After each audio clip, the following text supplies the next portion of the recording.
Update. Am I the a-hole for refusing to visit my mother in palliative care? Original story. My family is formed of cougars and sugar daddies, and I hate all of them. Except my grandpa, my mom's dad, who does not give a damn about anyone. He is the reason I am alive and well, and thriving. I'm currently 21, but this story goes on to the very back when I was 5, when my mom got married to a guy named Vladimir. Vlad, if you find this, then screw you. He is the most selfish person I've ever seen. After she and him got married, my mother started to leave me to my grandpa frequently. At first, it was for date nights. Then it has become after school. And then it became a full-time arrangement because that was what his little Vladdy wanted. Vlad is a sugar babe, by the way. My mom was 34. Vlad was 23 when they were married. And my mom's family is really rich. All of my mother's family, except Grandpa, adored him, and they hated my grandpa for pointing out the fact that my mom was neglecting me. When I was 9, my custody was granted to my grandpa. It was a painful process, and as a result, we have become by our own. Mom and Vladdy had their own lives after it, and I only saw them in family vacations. Last week, there was a call from Vladimir, saying that my mom has a terminal colon cancer and she's currently in a palliative care unit. He said she wants to see you one last time before she leaves this world. They live in a city that is 12 hours by car. I'm not gonna take a plane in the circumstances of the world, so just said I don't have time for you and hung up the phone. And then our extended family started to call us. I wouldn't bother with their opinions, but my closest friends who know all of this said I might have been very cruel and that she'd served a chance for closure, so I came here. Now for the top comments before reading the update. Not the a-hole. Sounds like there was a decade where she had the ability to make amends and chose not to. She lived her life that way. She can die that way. Your lifestyle determines your death style. Not the a-hole. You don't owe her anything. She didn't act as a parent to you. Your grandpa did. Whether you want to give her closure or not, that's up to you. But your mom isn't doing this for you. She's doing it for herself. Yep, any closure is for Opie, not the mom. She lost her chance at it with persistent neglect. Not the a-hole. You might have been cruel, but so what? She was cruel to you. She can reap what she sowed. Would be excessively kind to visit? Yes, but you don't owe her anything. Only visit her if it will help you. If you want /need /are interested in that closure, then go for it. Otherwise, you live your best life. And please know her behaviors were always about who she is, not about who you are. You deserved better. Not the a-hole. She's your mother through biology, but she stopped being your parents when she let your grandpa raise you. You owe her nothing. She wants you to visit so she can feel better about how badly she treated you. Do not give that to her. And now for the update. So, after all of your opinions and suggestions, I decided to give a Zoom call and it was enlightening. I forgave someone, but it wasn't my mom. It was Vladimir. I will never ever forgive my mom, but we had some kind of closure that I will tell after what happened with Vladimir. When my custody case was happening, there were photos and proof materials that I didn't know where they came from.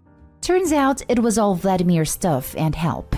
He said he was worried about my mom and me being together, so he helped Grandpa discreetly, and my custody was transferred to my grandpa. All of the presents that I got in my birthday that was told from my mother was actually Vladimir.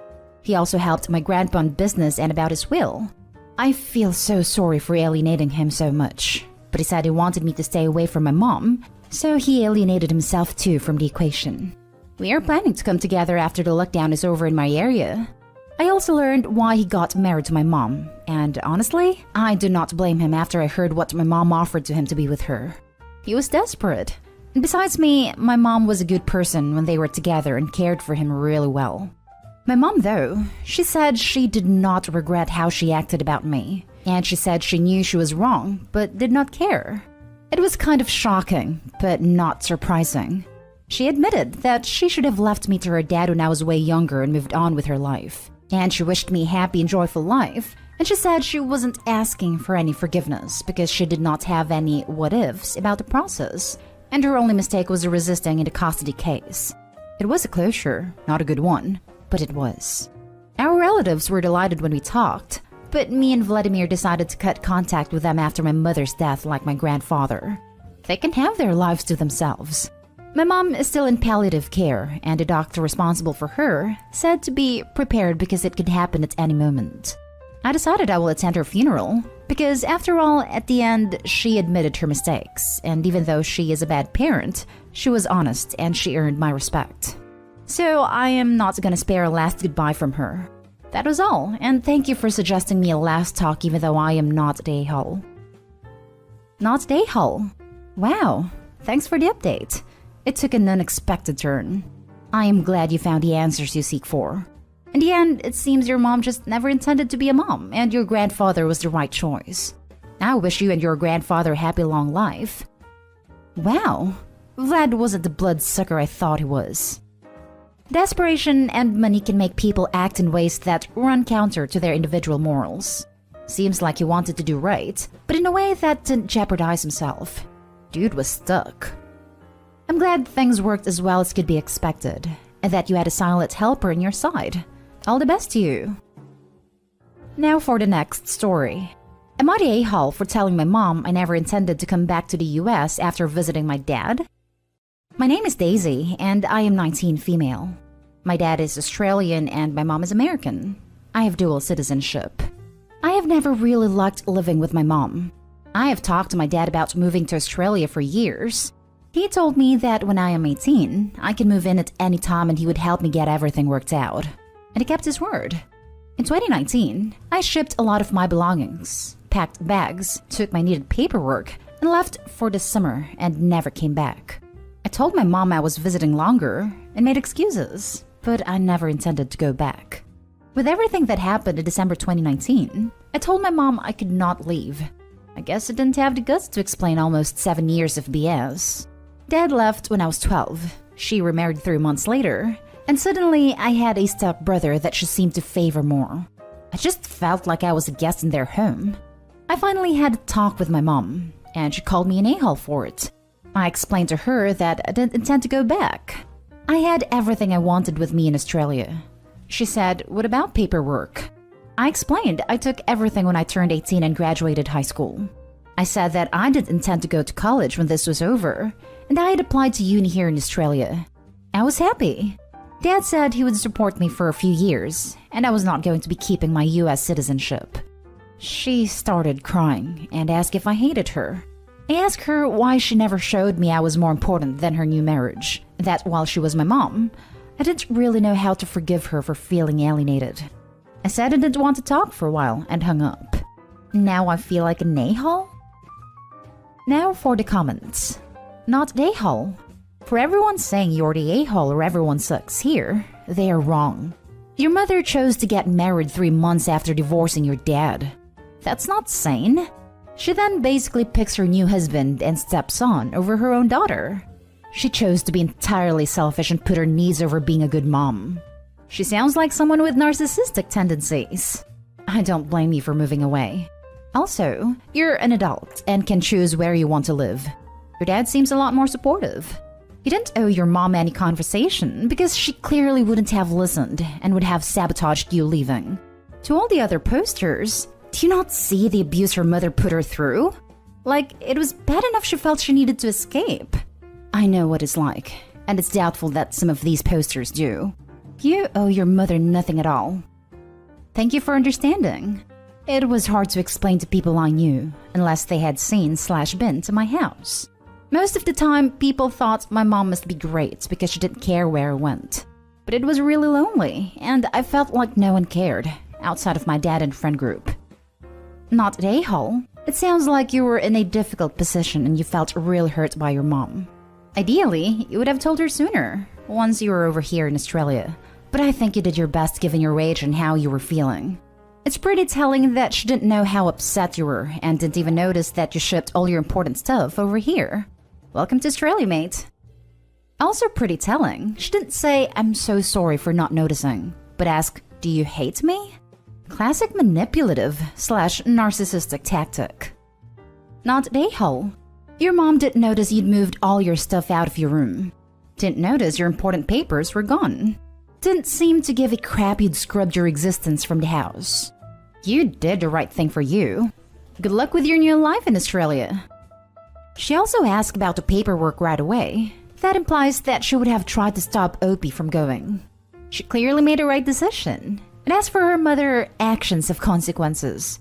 Too little too late. The last story is titled, Am I the a-hole for wanting my parents to meet our newborn before my wife's mother? I, male 27, just had an argument about this with my female 24 wife. And 2 weeks ago, we had our first child, and she's a healthy baby girl. Some background. She is the first grandchild on both sides. I come from a large family with 5 siblings, and my wife grew up as an only child in a single-parent household. Now, my wife is very close to her mother, which is understandable, and me and mother-in-law have a great relationship as well. Our original plan was for mother-in-law to move in with us during the later stages of the pregnancy because my wife wanted her there for support, and I completely understood and had no issues with that. Now the issue is that mother-in-law lives abroad, and as you all know, COVID happened, and so mother-in-law's country went into lockdown and pretty much put a stop to all international travel. So our original plan didn't happen. This made my wife very sad. She had been looking forward to having her mother close. Again, completely understandable. Pregnancy is scary and no joke. My parents and 3 of my siblings, however, live 2 houses down the road. And during the pandemic, we have been keeping them in our bubble. We have been having dinners and hangouts regularly. Now, here is our issue. We have been home for 1.5 weeks. We have not seen anyone, and again, I have not pushed us to see anyone. But I did ask my wife when she reckoned she was ready for my parents and siblings to meet their new niece and grandchild. She replied a bit annoyed that she wanted her mother to be the first one besides me to meet and hold her in real life, and that this was very important to her. Under normal circumstances, I would not object, but we don't know when they will be opening up for international travel. And for mother-in-law to be vaccinated and to fly over the Atlantic could potentially take months. I said it was really unfair to let my family wait for such a long time to meet their first grandchild, especially when they live so close. This did not sit well with her, and my wife and I had an argument. She said that since she gave birth and carried a pregnancy, she had a final say. Normally I would agree, but we don't even know when mother-in-law can come over, and I really want my parents to meet our daughter as well. They are eager. They have not pushed or asked in any way, but I can tell from talking to my mother that she can barely contain herself. My wife called me a massive a-hole, and that I refused to listen to her and could not possibly understand what women go through. I was just baffled and sad, and I feel I need outside perspective on this. Would I be an a-hole if I took our daughter to see my parents? Would I be an a-hole if I took our daughter to see my parents? Without your wife's permission? Absolutely, you're the a-hole. That would be a huge betrayal. Obviously, your child is likely to meet your parents before hers, but now is not the time to push this. You shouldn't be starting arguments and complaining about what's really unfair when your wife is only 10 days postpartum, coping with her first newborn baby, and missing her mother. You need to back off and be kind. I was also thinking, maybe wait for a bit longer than 1.5 weeks out of the hospital before going into this topic that is clearly very important to her. I put everyone sucks here because of her comments and having the final say because she gave birth. Agreed. I don't get the amount of not a-hole this post is getting. His wife gave birth less than a fortnight ago. She's probably dealing with a lot. Physically because of the birth and taking care of a newborn, but also mentally for the same reasons and also not having her mother, the one person, aside from Opie, she truly wanted present, near her during this whole thing. Opie, your parents will definitely meet your kids soon, but your wife needs kindness and support, not pressure over what other people want. If you take your kid without her permission, don't expect your wife to forgive you at all. That kind of betrayal breaks relationships. Put yourself in her place. Imagine being pregnant for the first time, wanting your mother there and not having her. Even worse, you don't even know when you'll see her, when she'll see your kid. You would probably feel awful and not be particularly rational. You would be a mess, and you would need time to process everything. What matters right now is that your wife and kid recover, particularly your wife, and that she has time to process everything. Like I said, your own desires and those of your family aren't more relevant than her mental well-being. It's been 10 days. Give her a break. In countries like mine, people don't get to see newborns until they are at least a month old for the sake of their immune system, even without a pandemic. Not the a-hole for feeling that way, but you would be the a-hole if you took your daughter to your parents behind your wife's back. Maybe try to include your mother-in-law in your life more. Video chats and maybe send her a lock of the baby's hair. That way, you can show your wife that your mother-in-law is important to you and to your baby. After that, you can revisit the meeting your family thing. Your wife is maybe being a little unreasonable, but actively doing something to upset her would be an a-hole move. She's still your wife. Best of luck to you. I think this is a lovely line of thought. Find some ways for mother-in-law to be included in special moments, even though it's just not realistic for her to be there in person right now. Everyone sucks here. Without the safety of the child issue at stake, she is an a-hole for disallowing family to see the baby for an open-ended period. Days for her mother to be first? Fine. Weeks? Possibly still okay. Months? Possibly forever? A-hole behavior. But you would be an a-hole for taking your daughter away without her consent. You may think your reasons are better, but at best you are asking to do the same thing she's doing. Make a large, irrevocable decision for her and without her say. Just as she doesn't get unilateral final say, you do not either. Work it out together, or expect that the loser in this situation, whether it is you or your wife, to carry possibly relationship-ending resentment ever after. Not a-hole. She can't hold your kid hostage from family for months hoping travel will be allowed. Also, it's your kid too. But there could be something deeper than just that. Does she think your family isn't being safe?